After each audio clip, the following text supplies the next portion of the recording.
गोरखपुर महिला अस्पताल की संविदाकर्मी शाहाना का जीवन खत्म हो गया है, मगर अपने पीछे वह अंतहीन कहानियों को सिलसिला छोड़ गई। जितने मुंह उतनी बात। मगर एक बात किसी के समझ नहीं आ रही है कि घटना वाली रात आखिर क्या हुआ।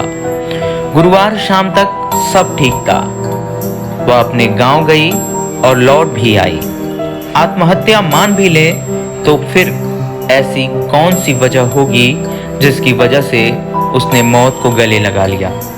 आर्थिक तंगी के चलते मौत को गले लगाने की बात तो बेमानी है, लेकिन दूसरा प्रत्यक्ष कोई कारण सामने नहीं है। शाहाना के मौत की वजह कौन था?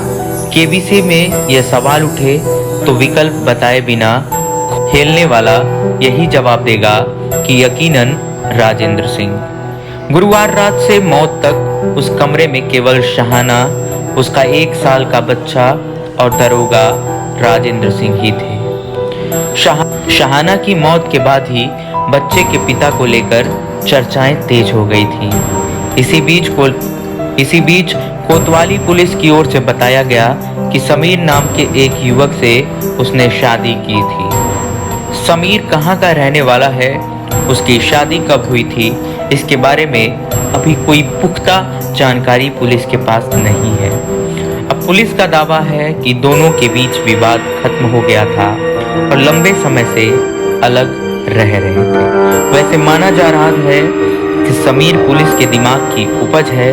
वास्तव में ऐसा कोई शख्स नहीं था। जानकारी के मुताबिक बेलीपार के भीटी गांव निवासी शाहाना निशा कोतवाली इलाके के बख्शीपुर में किराए पर कमरा लेकर रहती थी। वह जिला अस्पताल में संविदा कर्मी थी।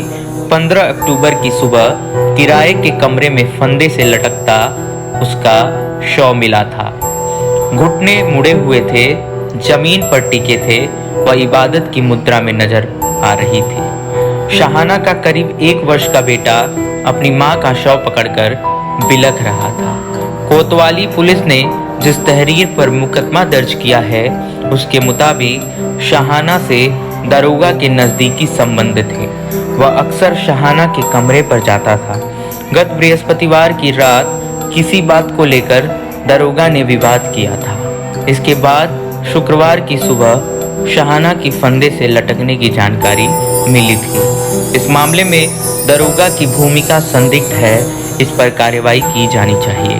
गोरखपुर से केएनएस न्यूज के साथ कीर्तिमान सिंह, गोरखपुर। चैनल को सब्सक्राइब करना ना भूलें, साथ ही बेल आइकन जरूर दबाएं, जिससे अगली वीडियो का नोटिफिकेशन आपको मिलता रहे।